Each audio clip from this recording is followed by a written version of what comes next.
मी फक्त तुझीच भागसाल. अलकाचा फोटो राजच्या रूममध्ये बघून प्रांजल शॉक होते आणि बेडवर बसते. चुकून तिचा हात एका रिमोटवर पडतो आणि प्रोजेक्टर सुरू होतो. त्याच्यावर अलका आणि राजचे सोबत घालवलेले क्षणाचे फोटो स्लाइड पुढे जात होते. ती तर तोंडावर हात ठेवत बोलते, म्हणजे राजभाईचं अलका दिदीवर प्रेम आहे? असं काय झालं यांच्यात की हे वेगळे झाले? दोघांच्या प्रेमाबद्दल रोनितला माहिती आहे का? मला शोधावं लागेल. मी भाईला विचारलं असतं, पण त्याच्यासमोर टॉपिक जरी काढला तर आपलं काही खरं नाही. अलका दिदीलाच विचारावं लागेल. इकडे अलका आणि राजमध्ये भांडण चालू असतं आणि कोमल दरवाजातून त्यांची गंमत बघत असते.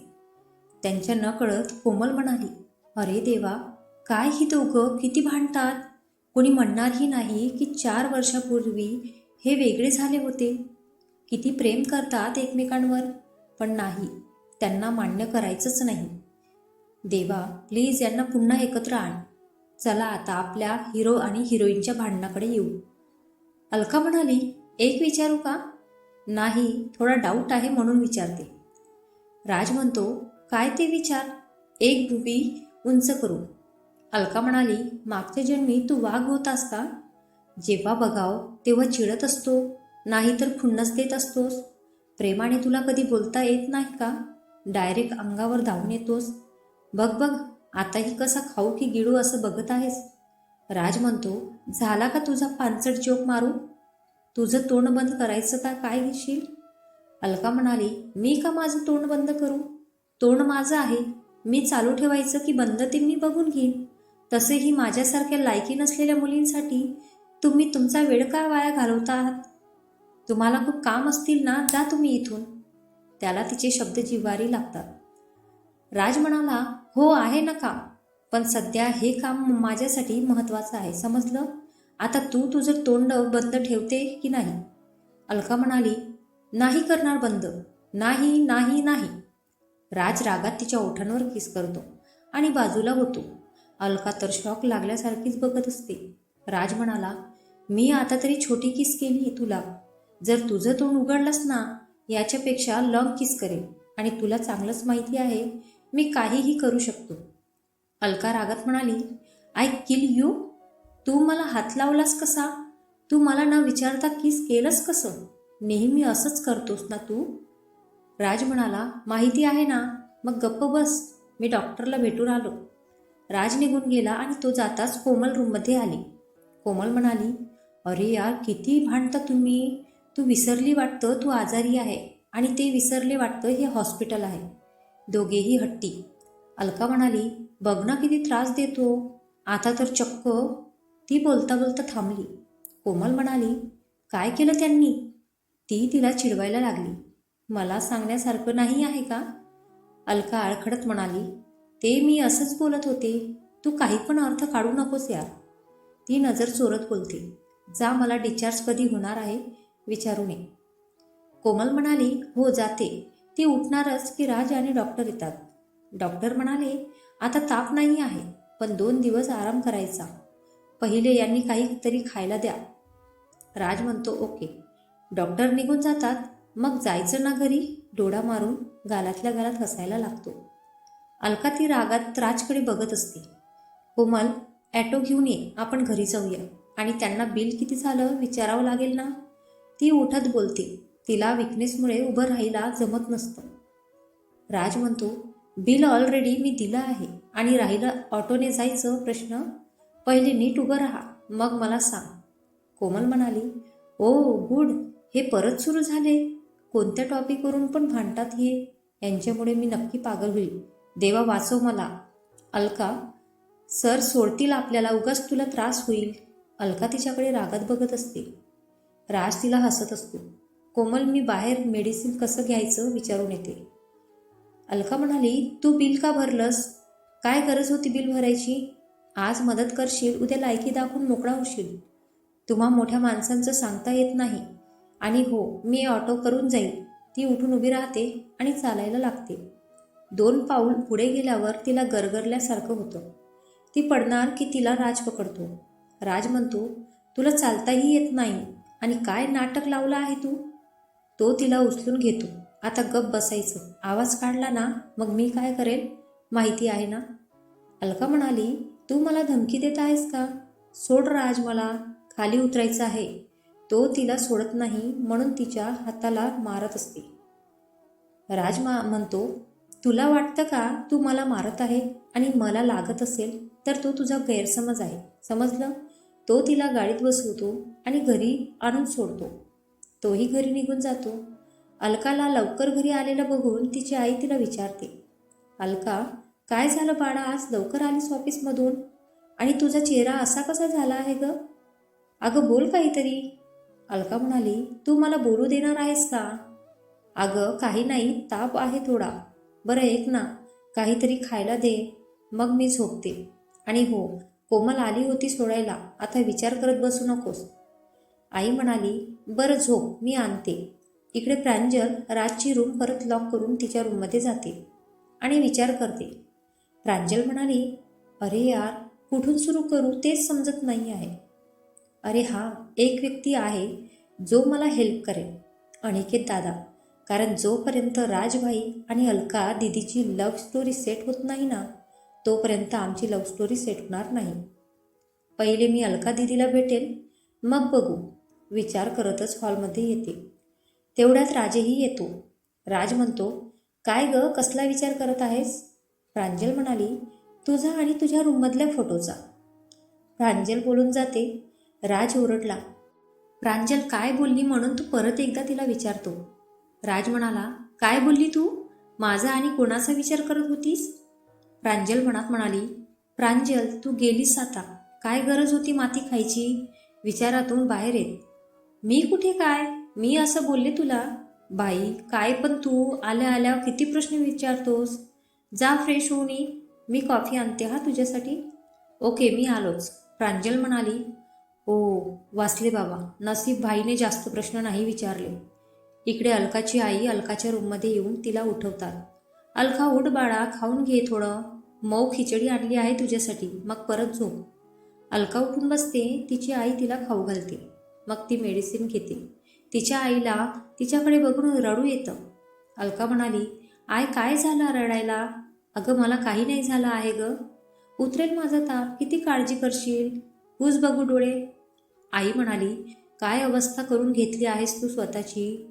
माझं हासरं आणि मस्तीखोर बाळ हरवलं आहे. आता तू माझ्या भविष्याचा विचार कर बाळा, किती दिवस आमच्यासाठी जगणार आहेस? आज तुझे बाबा असते तर किती बरं झालं असतं ना. अलका म्हणाली, आई मी ठीक आहे आणि माझं भविष्य तू आणि रोहित आहे.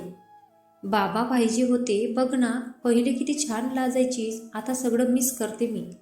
आई तिच्या पाठीला थपाटा घालत म्हणाली, आगाऊ किती बोलते, झोप आता. अलकाची आई निघून जाते. राज त्याच्या रूममध्ये बसला असतो. तो प्रोजेक्टर ऑन करून अलकाचे फोटो बघत असतो. त्याला आज खूप आठवण येत होती तिची.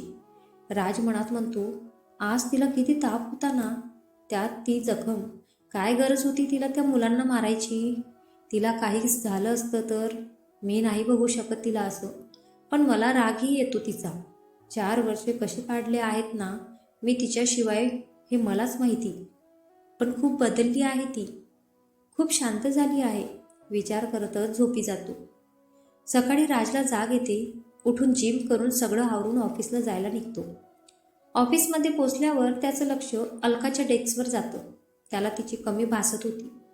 अलकाची अजून सकाळच झाली नव्हती. त्या आज अजूनही झोपल्या होत्या. अलकाची आई तिला उठवायला येतात. आई म्हणाली, उठ बाळा, कसं वाटत आहे आता? अलका म्हणाली, बरं वाटत आहे आई आता. आई म्हणाली, चल फ्रेश हो, कॉफी आणि नाश्ता आणते तुला. अलका म्हणाली, हो आलेच. एक मी बाहेरच येते, इथे नको आणू. आई म्हणाली, बरं ये. त्या निघून जातात. अलका पण फ्रेश होऊन बाहेर येते आणि TV ऑन करते. हा घे नाश्ता. अलका म्हणाली, वाव डोसा, क्या बात है. मा साहेब, आज तुमची पुत्री प्रसन्न झाली. सांगा काय बक्षीस हवं आहे आमच्या मा साहेबांना? आम्ही नक्की देऊ. आई म्हणाली, बाळा तापामुळे परिणाम झाला आहे का तुझ्या डोक्यावर? काय बडबड करत आहेस तू? अलका म्हणाली, जाऊ दे, खाते मी माझा डोसा, पण थंड झाला. तेवढ्यात रोनित येतो. रोनित म्हणतो, दीदी तू काय लहान आहे का मोठू पतलू बघायला? अलका म्हणाली, असं कोण बोललं लहान पोरच बघतात. आणि मला आवडतं, तुला काही त्रास? तुला कॉलेजला नाही जायचं का? रोहित म्हणतो, चाललो ग दीदी, बघ तुला काय बघायचं ते बाय. अलका म्हणाली, जा ना मग. आणि हो, बघणारच आहे. ऑफिसमध्ये राजसाहेबांची चिडचिड होत असते. का म्हणून विचारताय का? आज अलका ऑफिसला नसल्यामुळे त्यांना काहीच सापडत नव्हतं. त्यात त्याची आज मीटिंग होती. राज म्हणाला, काहीच भेटत नाही आहे. माझंच चुकलं सगळं, मी तिच्यावर डिपेंड राहिलो. मला सवयच झाली आहे तिची आता. काय करू? मीटिंग आहे आज, तेवढ्यात कोणीतरी नॉक केलं. Yes come in. कोमल म्हणाली, सर आज तुमची मीटिंग आहे ना? त्याची फाईल तुमच्या डेस्कच्या राईट साईडला ठेवली आहे. ब्ल्यू कलरची फाईल आहे ना? आणि अलकाने तुम्हाला मीटिंगचे डिटेल्सही मेल केले आहेत. राज म्हणाला, थँक्यू मिस कोमल, माझी हेल्प केल्याबद्दल. कोमल म्हणाली, थँक्यू मला नाही, अलकाला बोला. सर तिनेच मला कॉल करून सांगितलं. येते मी सर. कोमल जायला लागते. राज तिला आवाज देतो, मिस कोमल थोडं पोज घेऊन. मिस अलका बऱ्या आहेत ना आता? कोमल त्याला घाबरवण्यासाठी नाटकी रडत म्हणाली, सर मी सकाळी ना कॉल केला होता तर काकूंनी फोन उचलला. त्या म्हणत होत्या रात्री खूप ताप होता तिला. राज म्हणतो, ओके तुम्ही जाऊ शकता. ती गेल्यावर मीटिंग झाली की भेटू येतोच तिला. थोडा दम द्यावा लागेल, बघू कशी ऐकत नाही. राज त्याचं काम पूर्ण करून मीटिंगच्या ठिकाणी पोचतो. मीटिंगसाठी रजतही आला असतो. त्याचं लक्ष राजकडे जातं. तो खुश होतो. त्याला वाटतं अलकाही आली असेल. रजत म्हणाला, हाय मिस्टर राज, कसे आहात? आणि हे काय आज तुम्ही एकटेच? तुमची पी.ए. मिस अलका नाही आल्या का? राज त्याला लूक देत म्हणाला, नाही आल्या, त्या आजारी आहेत. त्या सुट्टीवर आहेत 2 दिवस. रजत म्हणतो, ओ काय झालं आहे त्यांना? राज म्हणतो, आपण मीटिंगला जायचं का? लेट होईल ना परत. रजत म्हणतो, या चला जाऊ. आजचा दिवस असाच जातो. अलका प्रांजलला कॉल करून आपण उद्याच भेटू म्हणून सांगते आणि तिला कॅफेचा पत्ता पाठवते. राजलाही टाईम भेटत नाही म्हणून तो अलकाला उद्या भेटायला जायचं ठरवतो. अलका बाहेर जायची तयारी करत असते. तिच्या रूममध्ये रोहित येतो. दी, तू प्राजूला भेटायला जात आहेस ना? त्याला भीती वाटत असते. दोघी भेटल्यावर काय बोलतील त्याची. अलका म्हणाली, हो जात आहे, तू टेन्शन नको घेऊस. चल मी निघते. अलका कॅफेमध्ये पोचते आणि प्रांजलीही वाट बघत असते. थोड्या वेळात प्रांजलीही येते. अलका तिला हात दाखवून जवळ बोलावते. प्रांजल म्हणाली, सॉरी मला उशीर झाला थोडा, तुम्हाला वाट बघावी लागली. अलका म्हणाली, काही नाही, मी पण आताच आले. काय खाणार तू? कॉफी आणि सँडविच खाशील? खूप छान भेटते इथे. प्रांजल म्हणाली, हो चालेल. अलका ऑर्डर देते. अलका म्हणाली, तुला मी इथे का बोलावलं आहे? कारण मला बोलायचं होतं तुझ्याशी. बघ, मी जे बोलेन त्याचा राग नको मानू. प्रांजल म्हणाली, हो दी बोल ना, नाही मग काही वाटणार मला. अलका म्हणाली, तुझं आणि रोहितचं एकमेकांवर खूप प्रेम आहे ना? हो ना? प्रांजल म्हणाली, हो दीदी, आमचं खूप प्रेम आहे एकमेकांवर. आम्ही नाही राहू शकत एकमेकांशिवाय. अलका म्हणाली, समज तुला रोहित किंवा तुझी फॅमिली दोघांमधून एकाची निवड करायची असेल तर? प्रांजल म्हणाली, मला दोघेही प्रिय आहेत दी. अलका म्हणाली, हे बघ प्रांजल, मला तुमच्या प्रेमाला विरोध नाही, पण तू श्रीमंत घरातली मुलगी आहेस आणि आम्ही मिडल क्लास घरातील माणसं. तू ॲडजस्ट करू शकशील का आमच्या घरात? प्रांजल म्हणाली, हो दीदी, मला फक्त तुमची आणि रोहितची साथ हवी आहे. अलका म्हणाली, ओके, आधी तुमच्या करिअरवर लक्ष द्या, चालेल ना? आणि महत्त्वाचं, एकमेकांवर विश्वास ठेवा. चल निघायचं का? तेवढ्यात मागून एक आवाज येतो आणि त्यांच्यासमोर उभा राहतो. ती व्यक्ती म्हणाली, तू आम्हाला आमची वहिनी म्हणून हवी आहेस. मग कोण असेल ती व्यक्ती? या प्रश्नावर अलका काय उत्तर देईल? राज जाईल का अलकाला भेटायला तिच्या घरी? पाहूया पुढील भागात. आणि हा भाग कसा वाटला नक्की सांगा. भेटूया पुढील भागात. धन्यवाद.